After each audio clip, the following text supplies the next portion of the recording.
What's up, everybody? It's your boy Baby here, and we are about to get into the best movies, in my opinion, of 2023. But first, we're gonna get right into the honorable mentions real fast.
We're about to get into it really quick, but obviously I had to change and everything first. Well, I didn't really change, I just put a coat on. I don't know why, but it's whatever. Anyways, number 10. Sly. The man, the myth, the legend that is known as Sylvester Stallone. I was completely blown away by this documentary. How ridiculously intelligent this man is. Like, I mean, I always knew he was a smart guy, but I never knew how smart. You know what I mean? So it was a lovely surprise seeing how he was able to, craft Rocky and Rambo together. And there was some stuff in there that I didn't even know about. Like, I never knew.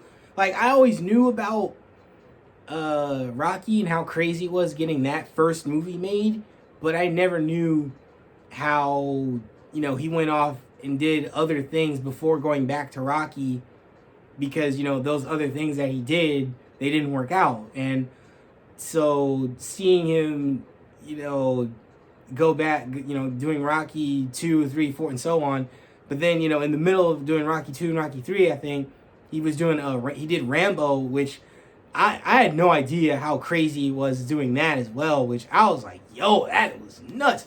And there were even some other things I didn't even know about. There were things like I didn't know how crazy it was dealing with his dad and everything like that. I didn't know how crazy it was that his mom had dipped on the family. I didn't know about how much like competition per se, if you can say that, if between him and his father.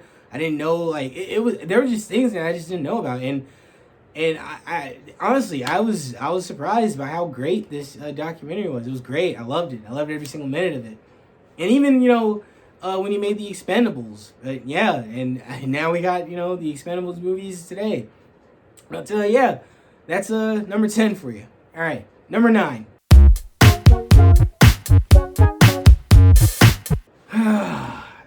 Transformers Rise of the Beasts. Now, growing up, I already knew about Transformers, but because of Beast Wars, I didn't know about, Optimus Prime and Bumblebee and everybody until I was maybe 11 or 12.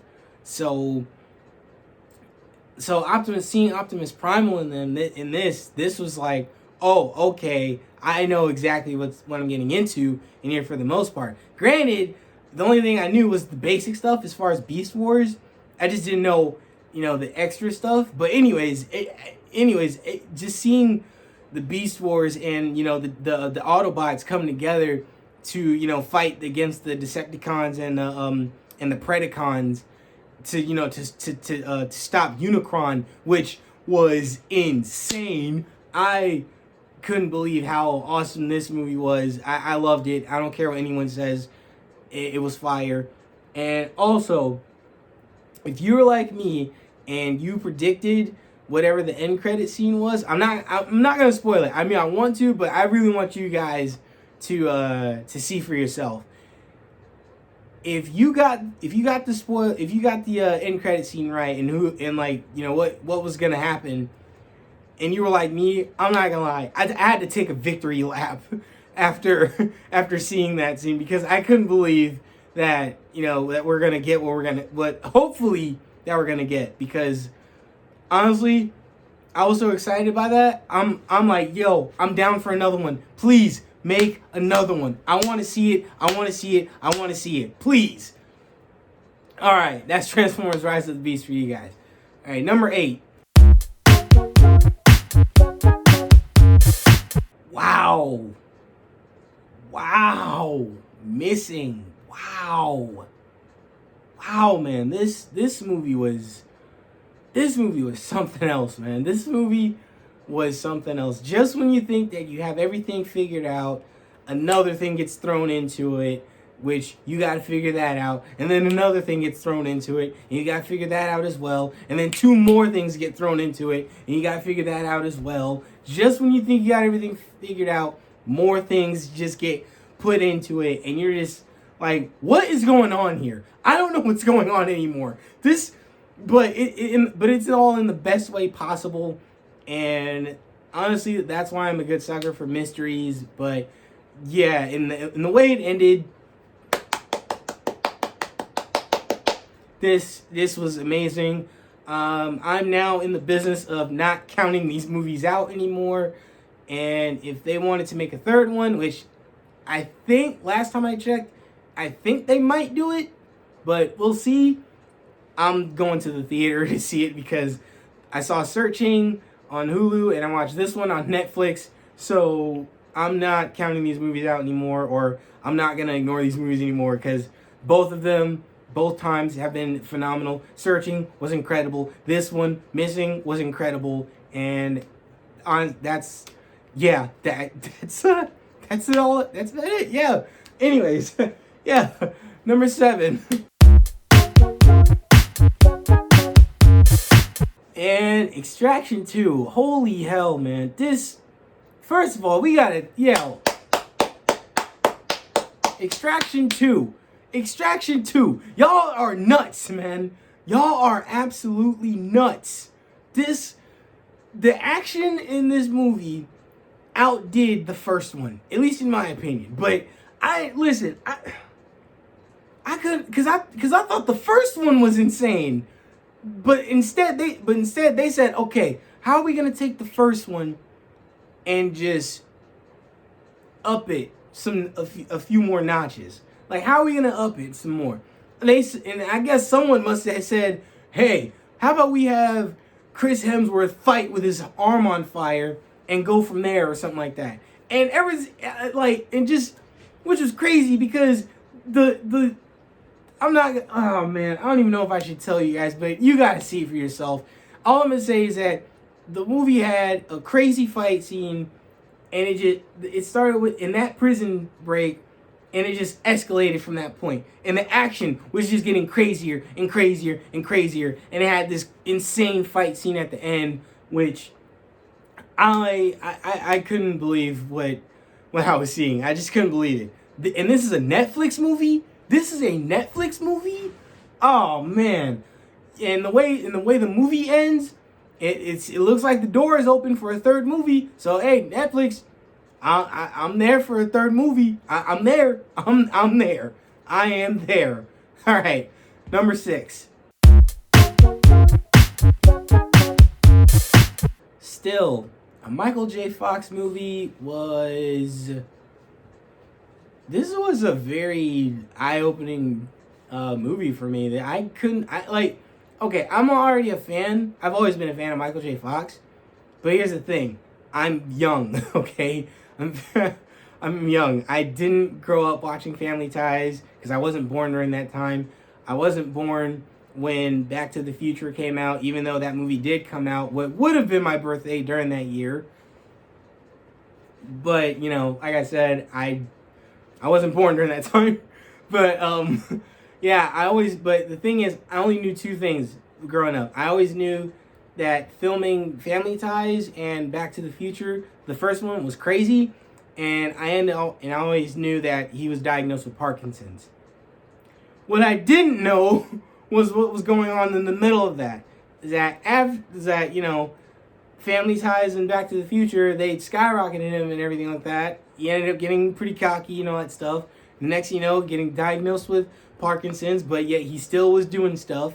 And then, you know, then of course, you know, he didn't know how to deal with it. So, you know, became an alcoholic for a bit, and then was popping pills to, you know, deal with the Parkinson's. And it was just this whole web of stuff I just never knew. And of course, I never knew, like, I always knew about Parkinson's, but I never knew how, like, I never would look at the life of a person with Parkinson's, you know. So seeing everything, like, you know, seeing him, you know, learning to walk and everything again, and doing certain things and everything like that, it was absolutely crazy. And the thing that really shocked me was I never knew how dangerous falling is for a person with Parkinson's. So it was rather, like I said, this was all very eye-opening to me. So honestly, this movie was pretty incredible, to be honest. It was very incredible.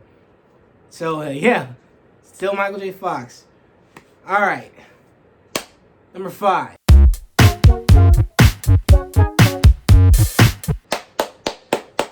Yo, James Gunn, you deserved that, man. You deserved every single second of that. In fact, I'm going to give you another one. This man, listen, I was already a fan of James Gunn before he did the Guardians of the Galaxy movies, because I had seen Slither. That was great. I still have yet to see Super. I heard that's really good too. And I haven't seen any of the stuff from Troma, but I am going to check him out eventually. Honestly, when he did Guardians of the Galaxy, I had no idea what to expect. I had no idea what to expect, because I didn't know who these characters were. I didn't know who they are. I didn't know what they do. None of that. And the first one, phenomenal. Second one, amazing.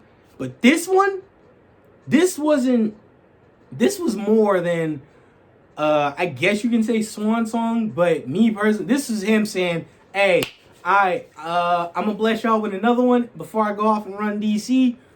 Y'all be easy. And honestly, man, he went all out with this one. This was easily probably the most fun, the funniest, in my opinion at least, the most relatable, because we get to see Rocket's backstory, and easily the saddest, because man, Rocket, seeing Rocket Raccoon's story and seeing how much whenever you meet him, and how whenever people ask him like, hey, where'd you come from and all that stuff, and he just kind of looks at people like, I don't want to talk about it, I'd be like, I don't blame you. The stuff that he went through, I wouldn't want to talk about it either. So honestly, James Gunn, this man, he made audiences care. He got people crying. I had to fight a few tears, I'm not gonna lie. I heard there was crying, there was clapping, there was laughing, there was all kinds of stuff. We had so much fun with this one. James Gunn, you're gonna kill it at DC, man. You are absolutely going to kill it. Hashtag trust James Gunn, or in Gunn we trust.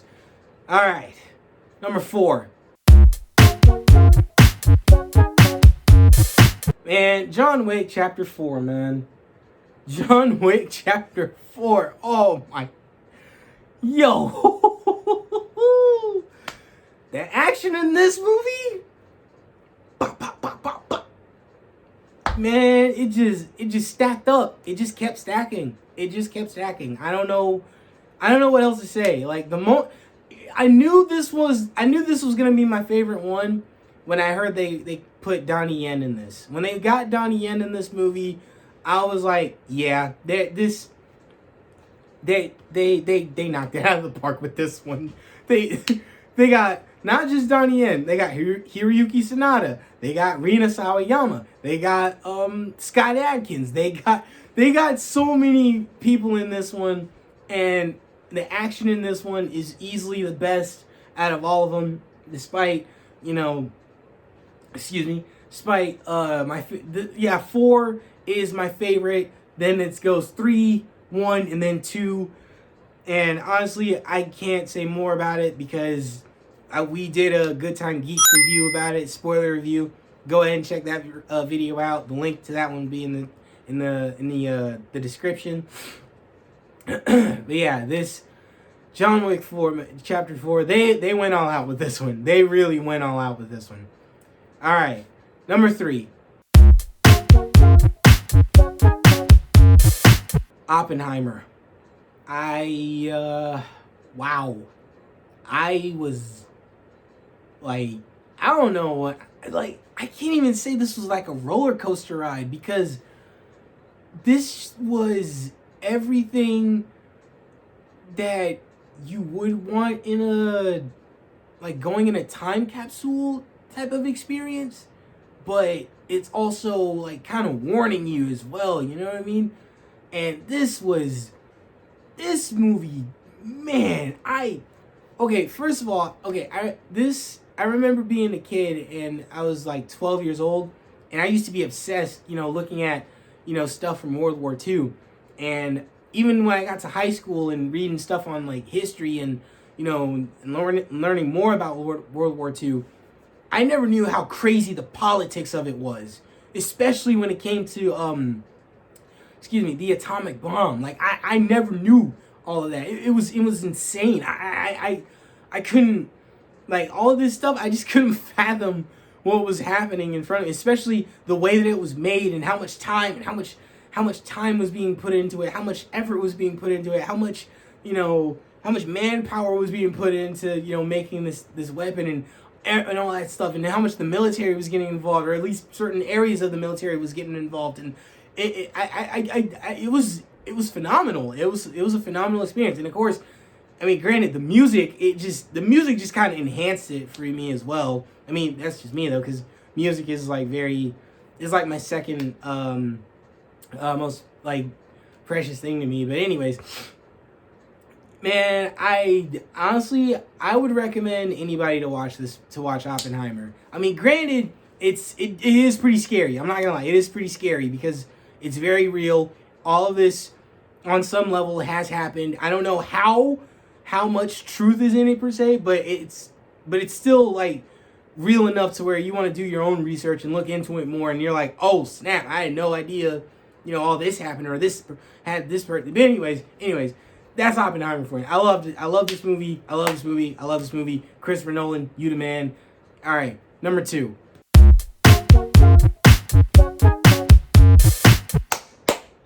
Once again in the number 2 spot. Tom Cruise, baby. Tom Cruise. What in the world does this man be thinking when it comes to these movies he be making? He already killed it last year, number 2, with Top Gun Maverick. Now, he killed it this year with Mission Impossible Dead Reckoning, Part 1. Man, we did a review to that one as well. Link to that one will be in the description as well. But man, I don't know what else I could say. I don't know what else to say. I don't know what else to say about this movie. The stunts, crazy. The action, crazy. The running scenes, crazy. Haley Atwell, Pom Klementieff, but that's all y'all getting.